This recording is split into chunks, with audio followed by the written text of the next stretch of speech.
Hello, boys and girls. Welcome to the Ministry of Education and Partners COVID-19 Teaching by Radio program.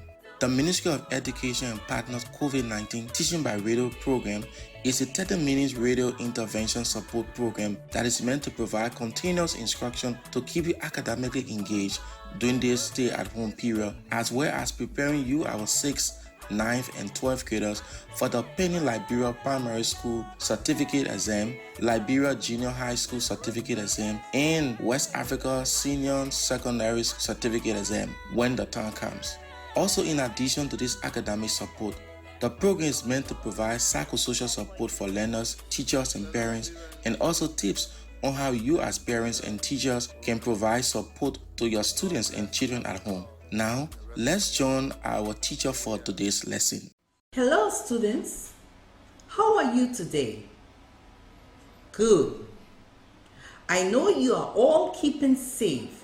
You are washing your hands, staying home, and practicing social distancing. Welcome to our second lesson on the Teaching by Radio program brought to you by Ministry of Education.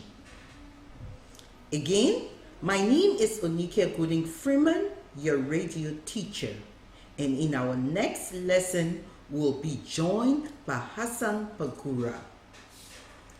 Our subject is literature, and our topic for today is elements of literature. In our last lesson, we did a review of the definition of literature and why we study literature. Now, do not forget, grab your pens and copybooks, pay attention, and make sure that you jot down all your questions so that we can answer them together later. Are you ready? What is elements of literature? Elements of literature are literary devices or techniques found in all works of literature. What do we mean by this? We are saying that the elements are the bricks that build up any literary work. For example, you have a house building. You must use blocks to put it up. So must you use the literary elements to build or make up your work of literature. There are several elements of literature, and the main ones are 1. Plot, 2. Setting, 3. Character, 4. Conflict, 5. Theme, and 6. Climax. Did you get that? I'll repeat it for you. There are several elements of literature, and the main ones are 1. Plot, 2. Setting, 3. Character or characterization, 4. Conflict, 5. Theme, and 6. Climax. Students, for our lesson today, we will discuss 2 of the elements of literature: plot and setting. The 2 elements that we'll discuss for our lesson today is the plot and the setting. Coronavirus is spread via droplets. When the person coughs or sneezes, the droplets land on surfaces and are picked up on the hands of others and spread further. People catch the virus when they touch their infected hands to their mouth, nose, or eyes.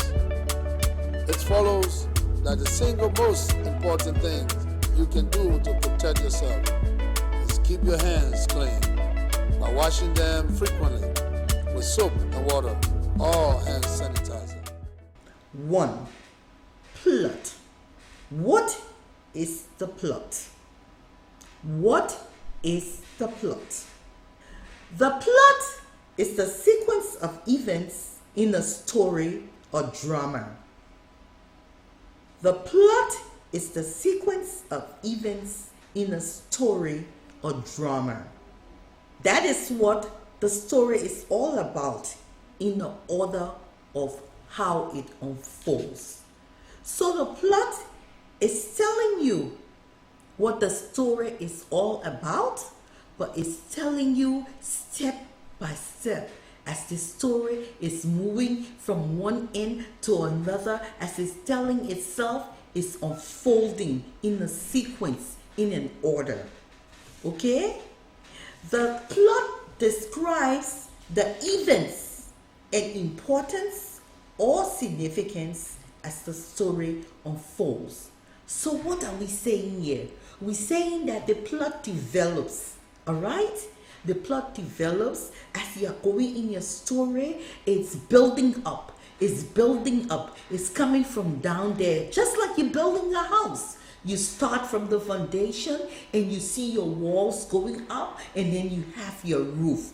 So it's the plot. The plot builds up from the least important, and it grows and it grows until it comes to the most important.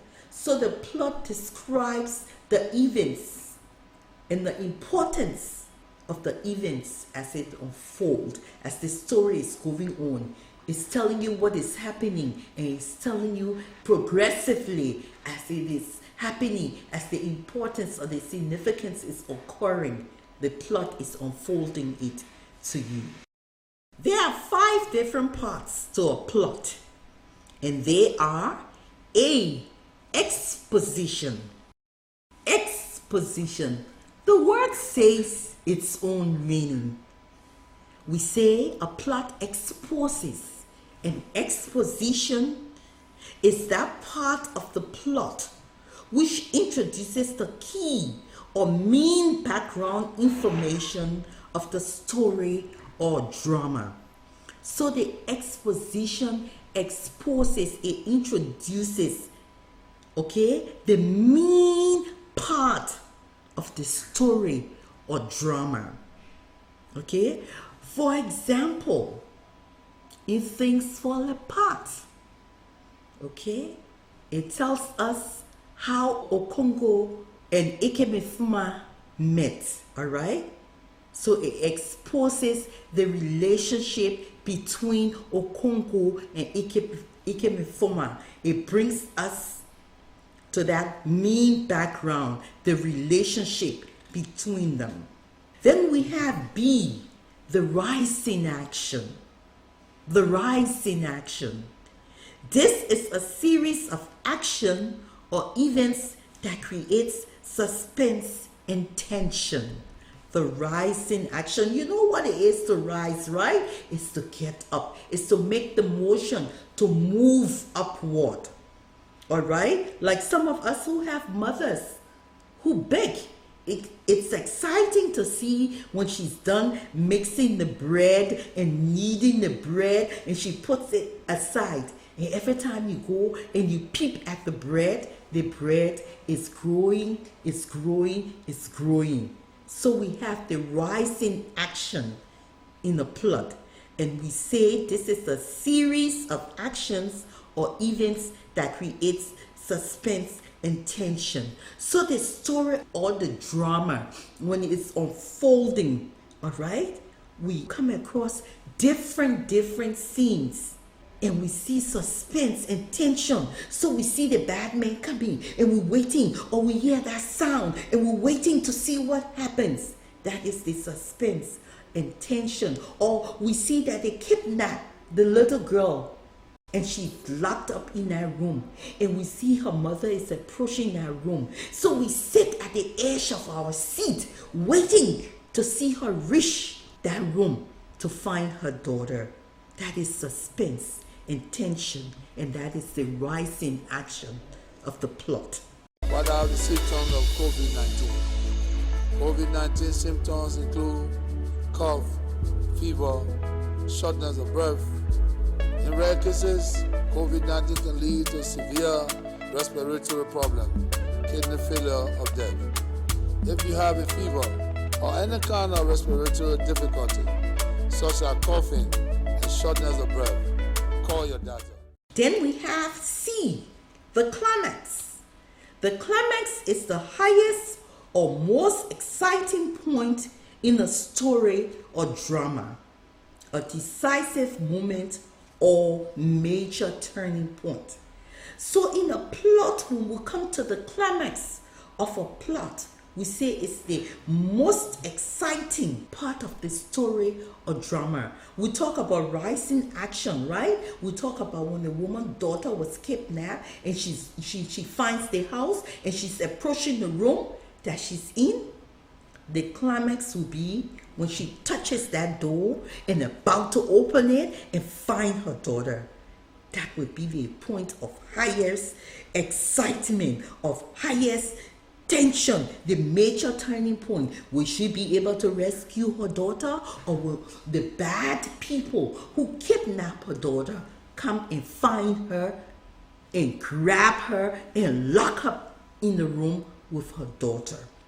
So the climax is that part of our literary work when we are at our most excited. It is the decisive moment or major turning back, whether we will see something come to an end, whether the suspension will end there or it will come to a place where we know that the little girl was found and what will happen afterwards.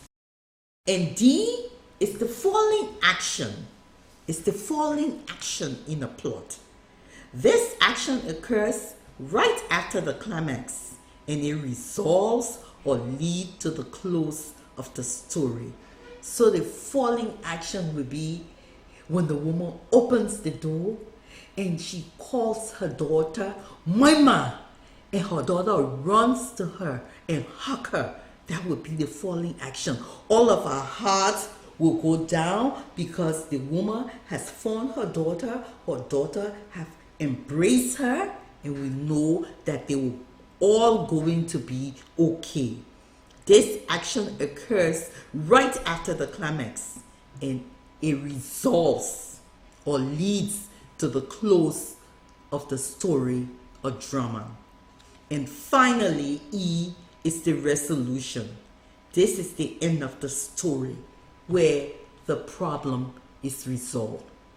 So a resolution in a literary work is where the story ends. The mother finds her daughter Moima. She takes her by the hand and they walk out of the house, get into the car, and they go home. And her brothers and sisters are happy to see her.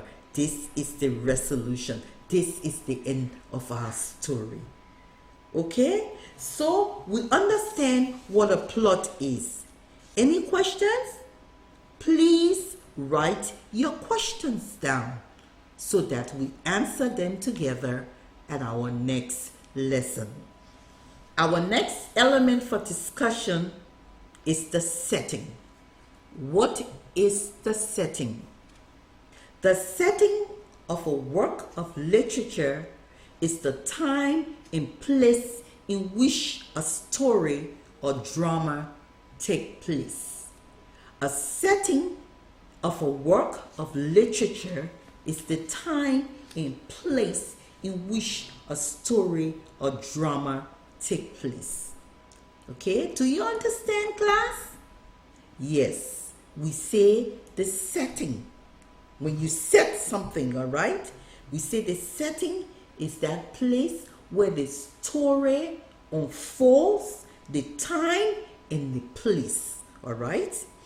The setting can include the weather, historical period, geographical background, and details of the surrounding. Okay, like we talk about the story in the plot where Mama was kidnapped. Okay, and we talk about the room that she was kept in. That is the setting, the dark room with a locked door. That is the setting of our story in which Mama was kidnapped. The setting can be real or fictional. That is made up.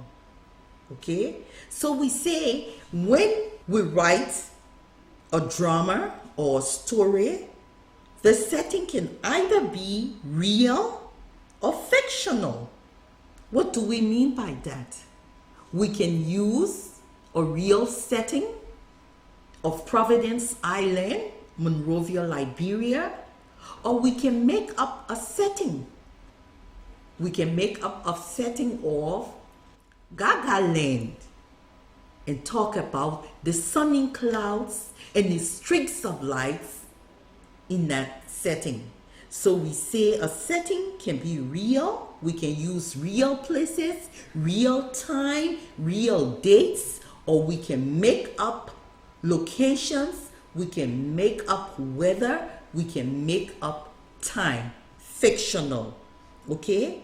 Or we can use a combination of both.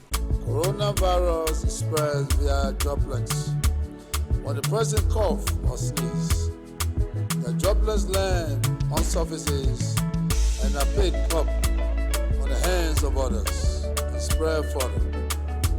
People catch the virus when they touch their infected hands to their mouth, nose, or eyes. It follows that the single most important thing you can do to protect yourself is keep your hands clean by washing them frequently with soap and water or hand sanitizer. We can make a setting both real and made up. Three major parts of a setting are: 1, the environment; 2, the place; 3, the time. 1 is the environment. We talk about where the story takes place. Okay? The environment can include the weather, the location, what is happening at a particular site. 2, the place, the identical place in a house, on a mountain, in the forest, in the car, or time, in the morning, in the evening, in the afternoon, are all major parts of a setting: the environment, the place, and the time. The setting can influence the theme, the character, and the action of a drama. What do we mean by that? The setting can influence the theme, the character, and the actions of a story or drama. So, if we are in a setting where it's gloomy and there's lightning and thunder, we can tell that the character will be frightened, and the action of the character will be one to hide themselves, right? Yes. The setting can influence the theme, the character, and the action. If we talk about the sunny sky and the beautiful flowers, all right, and the music that was so melodious, it could influence the theme and make us to think about happy thoughts and make us to know that the story or the drama is one of a happy moment. Okay? For example, the stormy and gloomy weather made a lonely hut on the farm scary. The stormy and gloomy weather made the lonely hut on the farm scary. All right? The setting here talks about it being gloomy, it's dark, it's lonely, okay? And it's stormy. And you're already way on the farm in a small lonely hut, all set by itself. Obviously, the character there will be frightened. They will not be happy, all right? They will be trying to hide themselves, all right? And then you will see that the action will be one of fear. The action will be one of fear, and the theme of the story will be one of unhappiness. Okay? Any question, class? Okay, class. Please share your questions or concern with us so that we can answer them together. Text your concerns and questions to 0777 510 950. Is there any part of today's lesson that we do not understand? Please text your questions so that we review the lesson together. This brings our lesson to an end for today. I had a wonderful time. How about you? Our discussion for next week will be on character and conflict. Find a literature book and read on character and conflict so that we can have an interactive discussion at our next lesson time. See you next week. Remember to stay home, wash your hand, and stay a distance away. Have a good day.